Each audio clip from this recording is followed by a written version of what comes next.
2005 with my son who was only 6 years old, and he's now 16 years old. He's standing all the way up there, sitting all the way up there.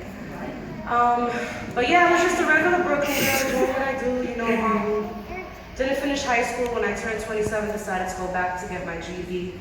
Just didn't stop, and went on to getting a bachelor's in human services.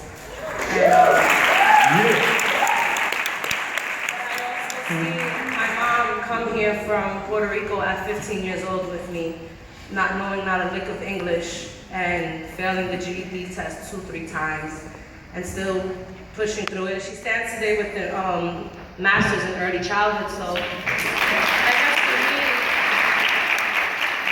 as a kid, I didn't understand why I would see her up in the middle of the night working on these big ass pamphlets, but that's where I guess I get my strength not to stop. But as a Latina and as a Puerto Rican woman raising a Puerto Rican son and working with amazing youth back in about 2012, 2013, gentrification is inevitable, but character shouldn't be. So I think that's one of the most important things. At least it feels like it can't be stopped, but I feel like the character that comes in it is what makes it so much worse.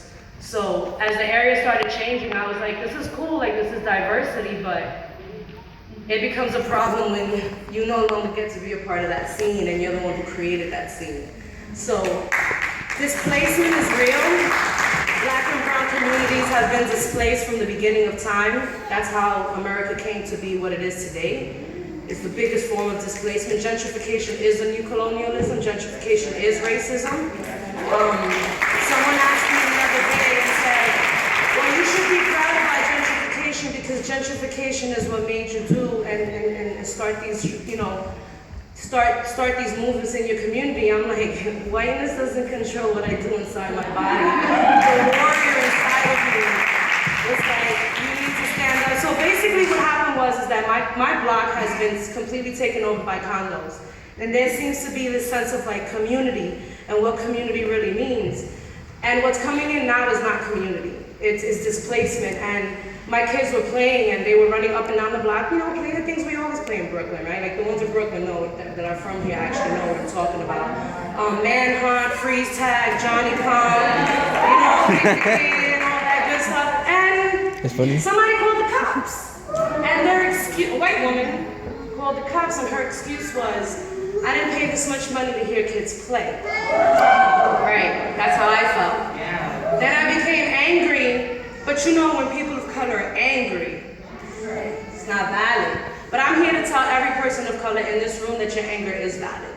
And that when you use your anger to be productive, this is what you get out of it.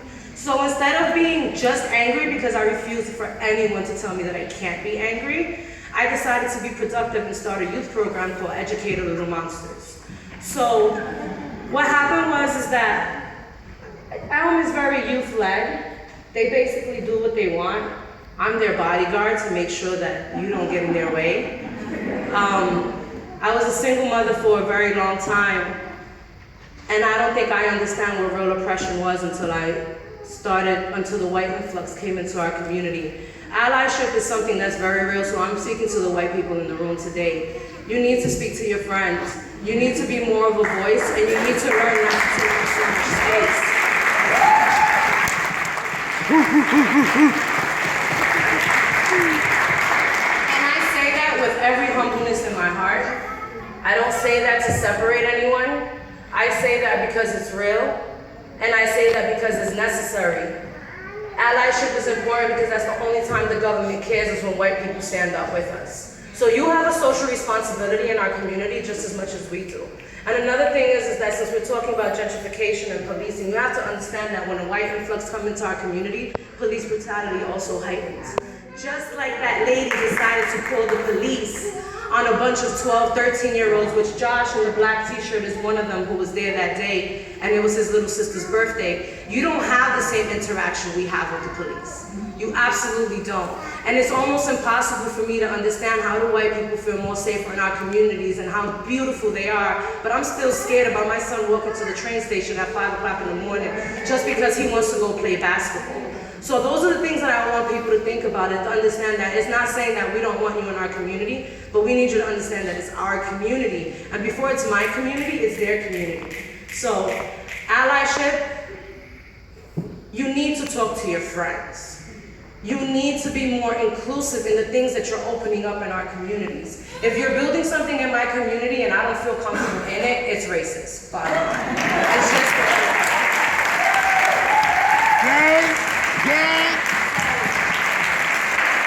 I'm gonna leave it at that.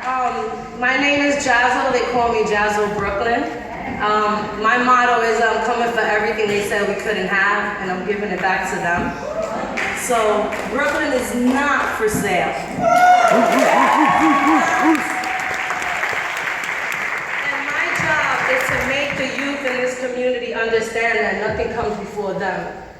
And before we could sit and unite, it is safe spaces is what Black and brown communities need. And safe spaces is what's been continuously taken from Black and brown communities. So if you are a white business owner with resources and space, you don't need to be the savior. It takes the hood to save the hood. There is nothing you can come and do in my community to save it, because the minute that you start thinking that you can do more for my community than we can, that's displacing all in itself.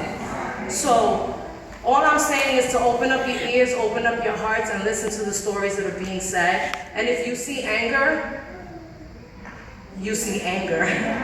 Because it's our anger and it's validated. So again, to the white people, when you call the cops, make sure that before you call the cops, especially on youth in our community, that you've taken every measure. I guarantee you that youth that you're probably thinking is a nuisance or whatever word you may want to use, they have a family. Get to know who the family is. Because we are the ones that take care of our youth in our communities. We do not call the police on our youth in our communities. You know why? Because the police isn't for us. Everybody keeps saying that the system is broken.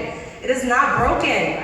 It is doing exactly what it's supposed to do. Exactly what it's supposed to do. So we don't need to try to fix the system. Right now, I'm trying to build my own system. Right now, I'm trying to teach them to take the power. So I'm gonna leave it at that. Again, my name is Jazo. You can follow us on Educated Little Monsters. This is the graduated version of Educated Little Monsters, because they got to a point and they're like, we're not little anymore.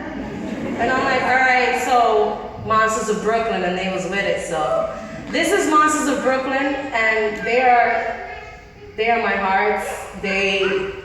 Man, we've been up for 4 or 5 days straight till like 2 in the morning just putting dance pieces together. They write their own music and they're ready to tell the message. So if you get the chance, follow Educated Little Monsters, Monsters of Brooklyn. Our emails is the same, educatedlittlemonsters@gmail.com, monstersofbrooklyn@gmail.com. And I'm gonna let them introduce themselves. First, we're gonna start off with a spoken word piece by Ashley, and then they're gonna go into a song. So I'm gonna need y'all to really make some noise and give some energy to the real